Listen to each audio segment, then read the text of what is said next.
Hey, how's it going, guys? Jason Respawn here, and this is my $2,000 gaming PC build, and I haven't done a PC build for a long time, but I've been just basically making sure every component's right for the different components, and I'm pretty sure I'm ready. So first we're going to kick off our build with the case, that we're going to put all of our stuff in. It's going to be the Cooler Master Half-X full tower gaming case with a high airflow windowed side panel with a USB 3.0 compatible, up to one 230mm fan and 3 200mm fan, air duct to cool the latest graphics cards like the Titan 690 and like GTX 680, 780 and things like that. So there's much more about this case, but this case is around $199, so that's gonna go up to $200. So let's get off to the CPU, which that will be doing for our whole PC is the Intel Core i5 4670K quad-core desktop processor, 3.4 GHz, 6 MB cache, son. So this is a quad-core processor, obviously energy efficient, performs for data. And basically, there's this graphics card. I mean, not graphics card. CPU is a really good CPU. As you can see from the picture right on the top left, as you can see, it has like those 3 pictures, and obviously this is a new CPU from those 3 pictures. So this is a $259 CPU, which that is a really good price, because since how the i7 is like $350, the i7 3770K, and technically this is a new CPU, and the i5s is not that much lower than the i7s. So now we're gonna go with the CPU cooler, which that is gonna cool down the CPU, which that is the Cooler Master Seidon or whatever. 120 M liquid CPU water cooling system with copper heatsink and 120mm radiator, and this is only one fan. So, and when you go on the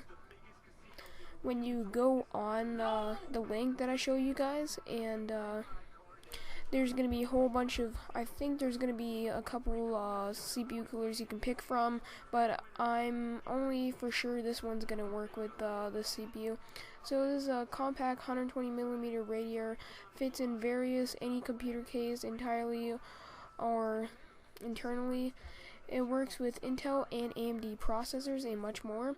This is a $69 CPU cooler, which that will come up to $70. So now we're gonna go with the motherboard, which that would be holding all our stuff like graphics card and CPU and RAM. So this is the Asus Z87 PRO LGA 1150 motherboard. So this is Asus dual intelligent processors with 4-way SLI. This is a 3-way SLI board. With USB 3.0 boost and much more. So this is actually going to cost $199, $200, same as the case. So this is a really good motherboard. As you can see, it's pretty gold and black and silver. So yeah, now we're going to catch on to the RAM. The RAM is a Corsair Vengeance 16 gigabytes of 2x8, so 2 sticks of 8 gigabytes of RAM, DDR3 1600 megahertz. So I don't have a description for any of these things because I accidentally deleted it, and I just did it at the last moment. I didn't want to research it all again.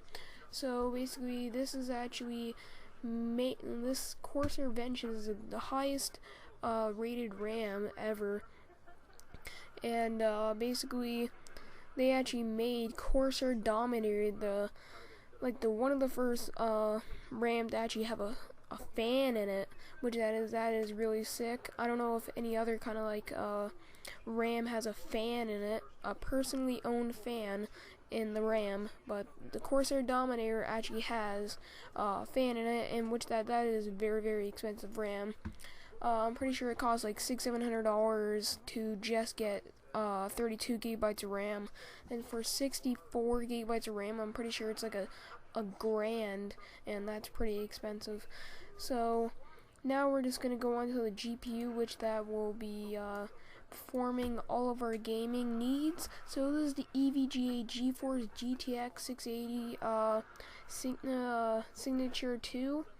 So this is a 1097 megahertz GPU with a 1163 megahertz boost clock, 1536 CUDA cores.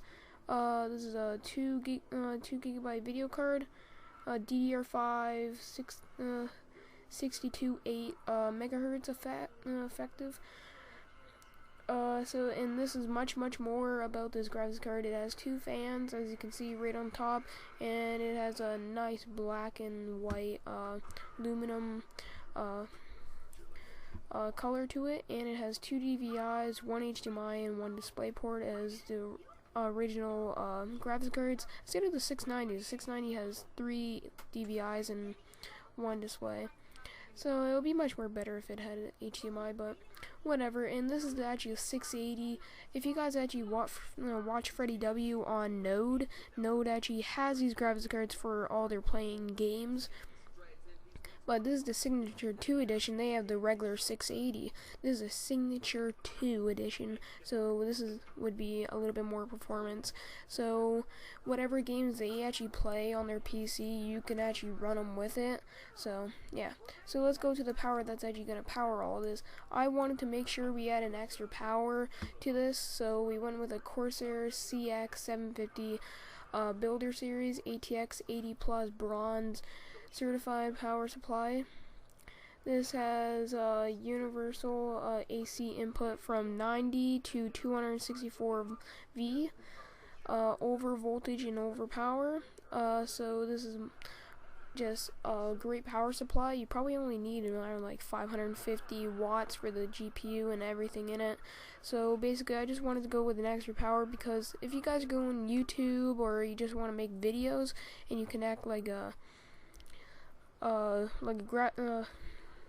capture card inside your computer, it obviously is going to take a bit of power, so I want to make sure you guys have an extra bit of power.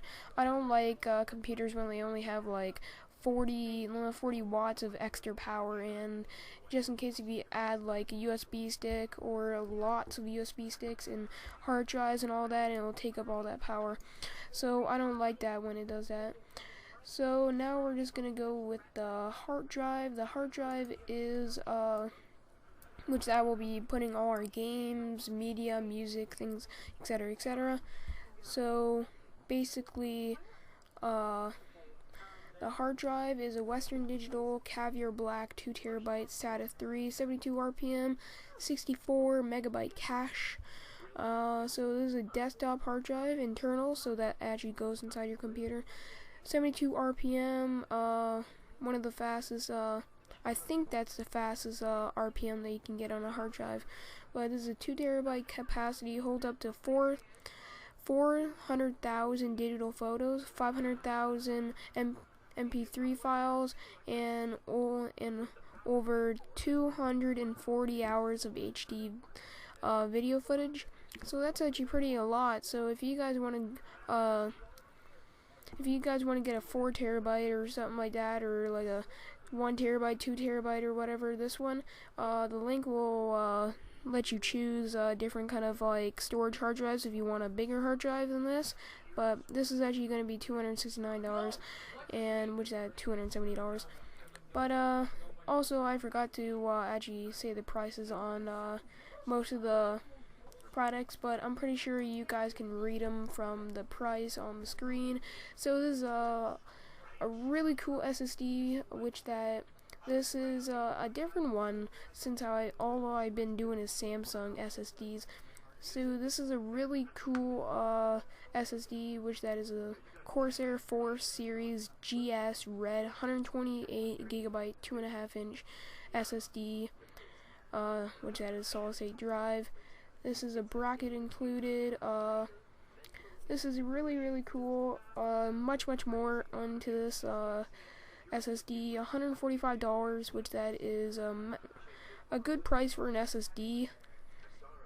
And if you guys want to upgrade, if you guys want to upgrade right on the spot, when you click the link to this SSD, there will be 128 gigabyte, 240 or 256 gigabyte, then a 512 gigabyte. So you guys can upgrade right on the spot, or if you guys just want upgrades in the past. So basically, obviously, as you can see, it's a really cool SSD. So now that's basically it. And if you guys want to go with these two are optional. First, we're gonna, the optional one is MASSCOOL HCC S2BL hard drive cooling system. So this is actually hard drive cooling. I don't know how to install this or anything. I'm pretty sure you just put it right behind it or something like that. This is optional. There's one more, which that is an optical drive. If you guys are installing CDs or something like that, you would probably need it. But this hard drive cooler is $22.98. This is a hard drive cooler, 3.5 inch, 4,000 RPM, 6.58 CFM airflow. So obviously, you all people that knows fans and everything will know that.